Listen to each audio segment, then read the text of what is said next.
Hello বন্ধুরা, সবাইকে আসসালামু আলাইকুম। আমি Maisha, any time school and কলেজের পক্ষ থেকে সবাইকে জানাই শুভেচ্ছা এবং অভিনন্দন। বন্ধুরা, বাসায় বসে সহজভাবে অ্যাকাউন্টিং বোঝার সহযোগিতা পাওয়ার জন্য আমার এই চ্যানেলটির সাথে যুক্ত থাকুন। এই চ্যানেলে আমি অ্যাকাউন্টিং এর যাবতীয় সকল ধরনের বোর্ড প্রশ্নের সমাধান নির্ভুলভাবে করে দেওয়ার চেষ্টা করি। তাই এই ধারাবাহিক ক্লাসগুলোর ডেইলি আপডেট পাওয়ার জন্য আমার এই চ্যানেলটিকে সাবস্ক্রাইব করে পাশে থাকা বেল আইকনটি ক্লিক করে রাখো। যদি বন্ধুরা আমার এই চ্যানেলটির মাধ্যমে তোমরা উপকৃত হও, তাহলে সবার মাঝে শেয়ার করে ছড়িয়ে দাও। তো চলো বন্ধুরা, আজকে আমি করাবো এইচএসসি হিসাব বিজ্ঞান প্রথম পত্রের আর্থিক বিবরণী অধ্যায়ের চট্টগ্রাম 2023-এর প্রথম অর্থাৎ 1 নং অঙ্কটি। তো আমি এখানে প্রশ্নটি প্রথমে তুলে নিয়েছি। এখানে একটা রেওয়ামিল দেওয়া ছিল এবং তারিখ দেওয়া ছিল। এটা রূপা ট্রেডার্স এর রেওয়ামিল, অর্থাৎ ওদের এখন আর্থিক বিবরণী বের করতে হবে। আমরা প্রথমে প্রশ্নটা বুঝে নিব, দেন আমরা প্রশ্নগুলো এই যে ক খ গ ধারাবাহিক ভাবে যে প্রশ্নগুলো দেওয়া আছে সেগুলো আমরা সলভ করব। তো প্রথমে আমরা একটু পড়ে নিই। দেওয়া আছে কলকবজা হচ্ছে 1,50,000 টাকা। নগদ ও ব্যাংক জমা দেওয়া আছে 40,000 টাকা। সমাপনী মজুত পণ্য দেওয়া আছে 57,000 টাকা। মোট লাভ, যেহেতু এখানে বন্ধুরা মোট লাভ দেওয়া আছে, দ্যাট ইজ ওয়াই যখন আমরা নিট লাভ বের করব তখন আমরা সবার প্রথমে মোট লাভটা লিখে ফেলতে পারবো।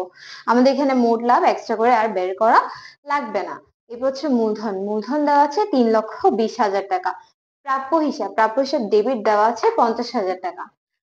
প্রদেয় হিসাব দেওয়া আছে 40,000 টাকা। বিনিয়োগের সুদ, এই বিনিয়োগের সুদটা কিন্তু হচ্ছে আয়ের মধ্যে পড়ে, অর্থাৎ যেটা আমরা পেয়ে গেছি সেটা হচ্ছে 10,000 টাকা। বেতন 2/3, অর্থাৎ এখানে কিন্তু 3/2 অংশ কি করা হয়েছে, পরিশোধ করা হচ্ছে, বাকি 1 অংশ কিন্তু এখানে বকেয়া আছে। আসবাবপত্র দেওয়া আছে 20,000 টাকা। এরপর দেওয়া আছে 10% ঋণ। 10% ঋণ দেওয়ার পাশে একটা তারিখ দেওয়া আছে। বন্ধুরা, খুবই গুরুত্বপূর্ণ একটা জিনিস, সেটা হচ্ছে তোমাদের কিন্তু তারিখটা অবশ্যই খেয়াল রাখতে হবে। একদম শুরুর যে তারিখটা, ওদের বিবরণী আর্থিক রেওয়ামিলটা কি 31 ডিসেম্বর 2022, অর্থাৎ 12 মাসের কিনা সেটা অবশ্যই চেক করতে হবে। কারণ এই যে তুমি যখন ঋণের সুদ, বিনিয়োগের সুদ এগুলো বের করতে যাবা, তখন কিন্তু এগুলো খুব খুব ইম্পর্টেন্ট হিসেবে কাজ করবে। তো এখানে পাশে একটা তারিখ দেওয়া আছে 1/8/2022, অর্থাৎ এই সালে 2022-এ 8 অর্থাৎ অগস্টের 1 তারিখ থেকে আমাদের ঋণের সুদটা দেওয়া শুরু হবে। ঠিক আছে, এরপর দেওয়া আছে 10% বিনিয়োগ, তার পাশে দেওয়া আছে দেখো 1/1/2022, অর্থাৎ একদম জানুয়ারি মাস থেকে কিন্তু এখানে বিনিয়োগের সুদটা দেওয়া আছে। খেয়াল রাখতে হবে এখানে কিন্তু আমাদেরকে দুইটা বিনিয়োগ, একটা 10% বিনিয়োগ, এখানে 10% বিনিয়োগ যে সুদটা বের হবে সেটার সাথে কিন্তু এটার কাজ আছে। অর্থাৎ আমরা কিন্তু এখান থেকে অনাদায়ীটা বের করি, অর্থাৎ কতটুকু বকেয়া সুদ আছে। 10% বকেয়া সুদ বের করে আমাদের থেকে এই বিনিয়োগের সুদটা বাদ দিতে হবে। কেন? কারণ আমরা এটা অলরেডি কি পেয়ে গেছি, আমাদের আয়ের মধ্যে অ্যাড হয়ে গেছে। এটা আমরা অঙ্ক করলেই বুঝতে পারবো। এবার হচ্ছে বিলম্বিত বিজ্ঞাপন হচ্ছে এক ধরনের অলীক সম্পদ, অর্থাৎ যার কোনো বাজার মূল্য নেই, যার কোনো অস্তিত্ব নেই। ঠিক আছে, এরপর আছে চালানি কারবারে প্রেরিত পণ্য মজুত, অর্থাৎ তুমি ধরো বিক্রয়ের উদ্দেশ্যে কোনো একটা এজেন্টের মাধ্যমে কোনো একটা প্রতিষ্ঠানে কি করতে দিলা, তোমার পণ্যটা মজুত রাখলা যাতে ওরা বিক্রি করে দেয়, সেক্ষেত্রে কিন্তু সেটা চলতি সম্পদের মধ্যে পড়ে। চালানি কারবারে প্রেরিত পণ্য মজুত কিন্তু চলতি সম্পদ, এটা দেওয়া আছে 15,000 টাকা। তো বন্ধুরা এখন আমরা রেওয়ামিলের নিচে আমাদের কিছু অ্যাডজাস্টমেন্ট অর্থাৎ সমন্বয় সময় যেগুলো খুব খুব গুরুত্বপূর্ণ, আমাদের কিন্তু এই সমন্বয়গুলোর সাথে এগুলোর কাজ করতে হয়। রেওয়ামিলের যে দফাগুলো দেওয়া থাকে সেগুলো কিন্তু একবার ব্যবহৃত হয় এবং সমন্বয়ে যে জিনিসগুলো থাকে 2বার করে সেগুলোর কাজ হয়। আমাদেরকে 1 নম্বর সমন্বয়ে কি বলা হয়েছে দেখো, কলকব্জা সংস্থাপন ব্যয় 2,000 টাকা, মজুরি অন্তর্ভুক্ত রয়েছে। কলকব্জাটি 1/7/2022 তারিখে সংস্থাপন করা হয়েছে। কলকব্জার অবচয়ের হার 10%।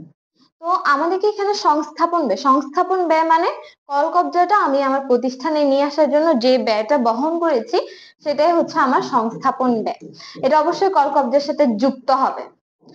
এবার দেওয়া আছে মজুরির মধ্যে অন্তর্ভুক্ত আছে। যেহেতু আমি ভুলবশত এই 2000 টাকা কল কবজার সাথে যোগ না করে মজুরির সাথে যোগ করেছি, তাহলে বন্ধুরা একটু চিন্তা করো, তাহলে আমাদের কি করতে হবে ঠিক করার জন্য? কল কবজার সাথে যোগ করতে হবে এবং মজুরি থেকে 2000 টাকাটা কি করতে হবে? বাদ দিতে হবে। এরপরে দেওয়া আছে 1/7/2022 তারিখে যেহেতু এটা সংস্থাপন করা হয়েছে, তাই আমরা কিন্তু কল কবজাটা পুরা মাস জুড়ে নিতে পারবো না। এই কল কবজাটা 7 তারিখ আমাদের প্রতিষ্ঠানে আনা হয়েছে বিধায় কল কবজাটার উৎপাদন ক্ষমতাও আমরা উৎপাদন করতে পেরেছি কল কবজা থেকে জুলাইয়ের 1 তারিখ থেকে, ঠিক আছে। এরপর কল কবজার অবচয় রেটটা দিয়ে দিয়েছে 10%। 2 নাম্বার সমন্বয়ে কি বলা হয়েছে? কমিশন অর্জিত হয়েছে কিন্তু এখনো পাওয়া যায়নি। অর্থাৎ তুমি কমিশনটা পেয়েছো, এটা জাস্ট কি হয়েছে? অ্যাকসেপ্ট হয়েছে, অর্থাৎ তুমি কমিশনটা পেয়েছো কিন্তু এখনো তোমার হাতে টাকাটা আসেনি, ঠিক আছে। তাহলে 3000 টাকা অর্থাৎ বকেয়া কমিশন। 3 নাম্বার সমন্বয়ে আমাদেরকে বলা হয়েছে বিলম্বিত বিজ্ঞাপনের 1/3 অবলোপন করতে হবে। এখন আমরা প্রশ্নটা দেখব। কত আমাদেরকে করতে বলা হয়েছে? ঋণের সুদ এবং বিনিয়োগের সুদ নির্ণয় করো। খটা আমাদেরকে বলা হয়েছে সমাপ্ত বছরে রূপা ট্রেডার্স এর নিট লাভ বা ক্ষতির পরিমাণ নির্ণয় করো। গতে আমাদেরকে বলা হয়েছে 31 ডিসেম্বর 2022 তারিখে রূপা ট্রেডার্স এর মোট সম্পদের পরিমাণ নির্ণয় করো। তাহলে বন্ধুরা চলো, আমি এখন তোমাদেরকে ধাপে ধাপে প্রশ্নের সমাধানটি নির্ভুলভাবে করে দেওয়ার চেষ্টা করছি। তো প্রথমে আমরা একের কটা সলভ করব। আমি এখানে একের ক লিখেছি, ঋণের সুদ ও বিনিয়োগের সুদ নির্ণয়। এখানে আমাদের থেকে একটা ছক করতে হবে যেখানে থাকবে বিবরণ, 2টা টাকার কলাম। এখানে আমরা যেখানে সমন্বয়ের কাজ আছে সেগুলো করতে পারবো, আর এখানে আমরা একদম ফাইনাল রেজাল্টটা লিখবো। তাহলে আমরা এখানে লিখে নিই ঋণের সুদ। আচ্ছা, তো এখানে ঋণের সুদের মধ্যে আসলে কি কাজ করতে হবে? ঋণের সুদ আমাদেরকে দেওয়া আছে 90,000 টাকা।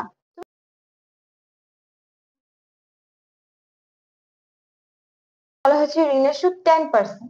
প্রথমে আমরা 1 মাসেরটা বের করব। তাহলে 1 মাসেরটা বের করার জন্য আমাদের 12 দিয়ে ভাগ করতে হবে। 5 মাসেরটা বের করার জন্য আমাদের 5 দিয়ে কি করা লাগবে? গুণ করা লাগবে। 3750। তাহলে আমরা এটা এখানে টেনে, আমরা জেড টেনে দিব।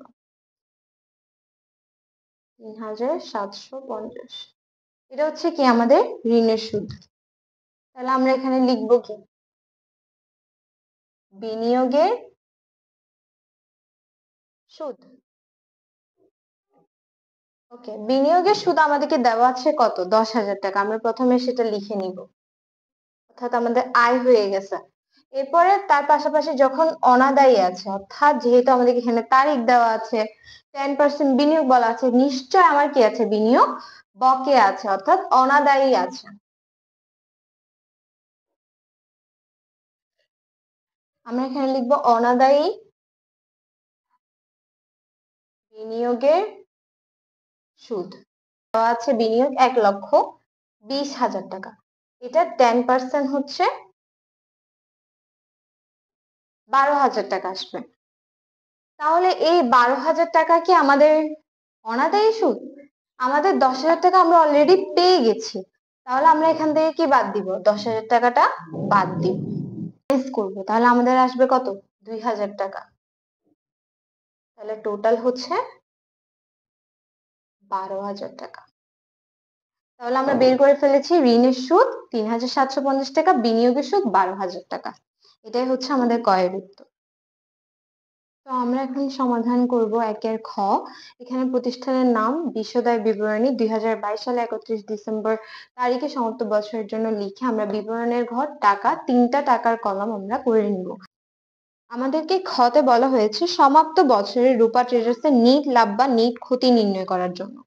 তাহলে এখন আমরা নিট লাভ বা নিট ক্ষতি নির্ণয় করার জন্য প্রথমে কিন্তু আমাদের মোট লাভ বের করতে হয়। এখন আমাদেরকে মোট লাভ কিন্তু লাকিলি রেওয়া মিলে দেওয়া আছে, তাহলে আমরা এখানে লিখবো মোট লাভ।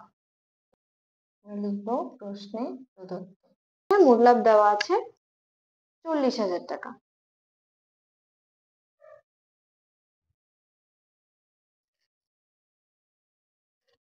এখন আমরা জানি মোট লাভ থেকে আমাদেরকে বাদ দিতে হয় কি, পরিচালন ব্যয়। তাহলে প্রতিষ্ঠান চালানোর জন্য আমরা যে ব্যয় করে থাকি সেটাই হচ্ছে পরিচালন ব্যয়, যেটা আমরা বাদ দিই মোট লাভ থেকে। তাহলে আমরা আমাদের প্রশ্নে দেখবো পরিচালন ব্যয় কি কি আছে। তাহলে প্রথমে আমরা রেওয়া মিলে দেখি কলকব্জ পরিচালন ব্যয় না, তবে কলকব্জের সাথে সমন্বয় আছে, আমরা এটা সমন্বয়ে গেলে করবো, ঠিক আছে। আগে আমরা রেওয়া মিলে কি কি পরিচালন ব্যয় আছে সেগুলো বের করে নিব। এখানে আমরা দেখতে পাচ্ছি বেতন, বেতন দেওয়া আছে, তাহলে বেতন কিন্তু একটা পরিচালন ব্যয়। বেতনের পাশে দেখো লেখা আছে 2/3, অর্থাৎ বেতন কি আছে, বকেয়া আছে। কিভাবে বুঝলাম বকেয়া আছে, আমাদেরকে বলা হচ্ছে 2/3, অর্থাৎ 3/2 কি আছে, পরিশোধ করা আছে। তাহলে বাকি এক অংশ কি নেই, পরিশোধ করা নেই, এই এক অংশটা কি নেই, পরিশোধ করা নেই। তাহলে এখন আমরা বকেয়াটা কিভাবে বের করি, যেহেতু আমাদেরকে 3/2 পরিশোধ করা হয়ে গেছে, তাহলে এখন আমি আর কয় ভাগের এক অংশ পরিশোধ করব, 2/1 পরিশোধ করব, ঠিক আছে। তাহলে আমরা এখানে লিখবো বেতন, বেতন দেওয়া আছে কত, বেতন দেওয়া আছে 12,000 টাকা। তাহলে বকেয়া বেতন হচ্ছে 12,000। আমরা প্রথমে এটাকে 2 দিয়ে ভাগ করব, 1 দিয়ে গুণ করব, তাহলে 6,000 টাকা। আমাদের এখানে আসে বেতন কত, 18,000 টাকা। তবে এখন আমরা সমন্বয়ে দেখতে পাচ্ছি যে কলকব্জের সংস্থাপন ব্যয় 2,000 টাকা মজুরির মধ্যে অন্তর্ভুক্ত আছে, এবং কলকব্জের সংস্থাপন করা হয়েছে 1/7/2022 তারিখে, এবং কলকব্জের অবচয়ের হার হচ্ছে 10%। তাহলে এখন আমরা কলকব্জের অবচয়টা বের করব। আমরা জানি কলকব্জের অবচয় এক ধরনের পরিচালন ব্যয়, তাহলে এটা আমরা কিভাবে বের করব, এখানে একটু ক্যালকুলেশনের ব্যাপার আছে, তবে এটা খুবই খুবই সহজ, একটু মনোযোগ দিয়ে দেখলে হবে। আমাদেরকে কলকব্জে কত দেওয়া আছে, আমাদেরকে কলকব্জে দেওয়া আছে 1,50,000 টাকা। তাহলে আমাদেরকে বলা হচ্ছে যে তোমার 2,000 টাকা সংস্থাপন ব্যয় তুমি কি করেছো, মজুরির মধ্যে অন্তর্ভুক্ত করে দিয়েছো। তাহলে এখন আর যেহেতু আমি কলকব্জের মধ্যে আমার সংস্থাপন ব্যয়টা অ্যাড করিনি, তাহলে আমরা সুন্দর করে 2,000 টাকাটা কি করে দিব, কলকব্জে অ্যাড করে দিব। তারপর আমাদেরকে বলা হচ্ছে তুমি 10% করে কি ধরবে, কলকব্জের অবচয় ধরবে। তাহলে আমি 10% করে ধরলাম, তবে এখানে কিন্তু সময়ের ব্যাপার আছে। কলকব্জাটিকে আমি জানুয়ারি থেকে ইউজ করতে পেরেছি, জানুয়ারি থেকে ইউজ করতে পারিনি, আমি কিন্তু ইউজ করতে পেরেছি জুলাই থেকে, যেহেতু আমার কলকব্জাটা সংস্থাপন করে আমার প্রতিষ্ঠানে আনা হয়েছে কখন, জুলাই, অর্থাৎ 1/7/2022, অর্থাৎ জুলাই মাসে। প্রথমে আমি 12 দিয়ে ভাগ করে নিব, এবং July, August, September, October, November, December, অর্থাৎ 6 মাসে থেকে আমি আমার ক্যালকুলেশনটা হিসাব করব। তাহলে এটা যদি আমি হিসাব করি তাহলে আমার আসে 7,600 টাকা। 3 নম্বরে আমাদেরকে বলা হচ্ছে বিলম্বিত বিজ্ঞাপনের 1/3 অবলম্বন করতে হবে। আমি বলেছিলাম অবলম্বন মানে হচ্ছে ব্যয়, এটা কোন ধরনের ব্যয়, এটা হচ্ছে পরিচালন ব্যয়। তাহলে আমরা লিখবো বিজ্ঞাপনের অবলম্বন। তাহলে বিজ্ঞাপনের অবলম্বন বের করতে বলা হয়েছে, চাইলে এখানে বিজ্ঞাপনের অবলম্বন কিংবা বিজ্ঞাপন দিতে পারো, দুইটাই কিন্তু ব্যয়ই বোঝায়। তাহলে আমাদেরকে বলা হচ্ছে আমাদেরকে বিলম্বিত বিজ্ঞাপন দেওয়া আছে কত টাকা, 36,000 টাকা। তাহলে এই 36,000 টাকা হচ্ছে বিলম্বিত বিজ্ঞাপন, তবে এই 36,000 টাকা থেকে আমাদেরকে বলা হয়েছে 3/1 অবলম্বন করতে। তাহলে আমরা নিচে 3 উপরে 1 দিয়ে দিলাম, তাহলে এটা যদি আমরা ক্যালকুলেশন করি আমাদের আসবে 12,000 টাকা। এখন আমরা সবগুলো পরিচালন ব্যয় কি করব, যোগ করে দিব, যোগ করলে আসে 37,600 টাকা। এখন আমরা এটা মোট লাভ থেকে মাইনাস করব, তাহলে আমাদের আসে কত, 2,400 টাকা। 400 টাকাটা আসছে, এটা হচ্ছে আমাদের কি পরিচালন লাভ বলতে পারো। এই পরিচালন লাভের সাথে এখন আমরা যোগ করব অন্যান্য আয় এবং বাদ দিব অন্যান্য ব্যয়। তাহলে আমাদেরকে প্রশ্নে কিন্তু অন্যান্য আয় দেওয়া আছে, আমাদের অন্যান্য আয় দেওয়া আছে কি, বিনিয়োগের সুদ, আমরা যেটা ক তে বের করেছি। তাহলে আমরা এখানে লিখবো যোগ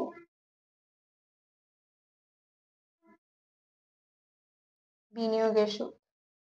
বিনিয়োগের সুদ পেয়েছিলাম 12,000 টাকা।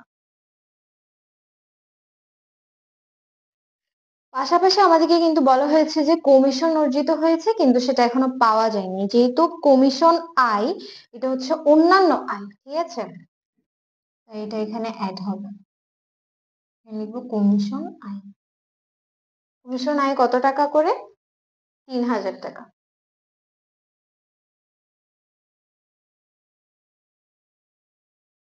তাহলে আমাদের অন্যান্য আয় আসে কত? 15,000 টাকা। আমরা দুইটাকে যোগ করে দিব, যোগ করে আসে 17,400 টাকা। এখন আমরা বাদ দিব অন্যান্য ব্যয়। অন্যান্য ব্যয়ের মধ্যে আমরা বের করেছি কি? ঋণের সুদ। তাহলে অন্যান্য ব্যয় ঋণের সুদ। আমাদের ঋণের সুদ ছিল 3,750 টাকা। আমরা যদি মাইনাস করি তাহলে আমাদের নিট লাভ কত এসেছে? 13,650 টাকা। এখন আমরা সমাধান করব একের গ। একের গতে আমাদেরকে বলা হয়েছে 31 ডিসেম্বর 2022 তারিখে রূপা ট্রেডার্সের মোট সম্পদের পরিমাণ নির্ণয় করো। তাহলে এখন আমরা শুধুমাত্র মোট সম্পদ নির্ণয় করব। অর্থাৎ আমরা এখানে লিখেছি রূপা ট্রেডার্স প্রতিষ্ঠানের নাম, আর্থিক অবস্থার বিবরণী আংশিক। আংশিক কেন? শুধুমাত্র আমরা মোট সম্পদ বের করব, কারণ আর্থিক অবস্থার বিবরণীতে মোট সম্পদ আর দায়ের পাশ বের করতে হয়, কিন্তু আমরা এখানে শুধুমাত্র আমাদেরকে প্রশ্নে বলা হয়েছে মোট সম্পদের পরিমাণ বের করতে, তাই আমরা শুধুমাত্র মোট সম্পদের পরিমাণ বের করব বলেই আমরা আংশিক লিখেছি। এরপর আমাদেরকে নিচে কিন্তু তারিখটা মাস্ট লিখতে হবে 31 ডিসেম্বর 2022। এখানে আমরা একটা বিবরণের ঘর করেছি আর 3টা টাকার কলাম করেছি, সেম ভাবে একের ক্ষয়ের মতো লিখবো সম্পদ সমূহ। মনে রাখতে হবে আমাদের সম্পদের পাশে বসে, অর্থাৎ সম্পদের আন্ডারে বসবে 3টা জিনিস। একটা হচ্ছে স্থায়ী সম্পদ, দ্বিতীয়টা হচ্ছে বিনিয়োগ,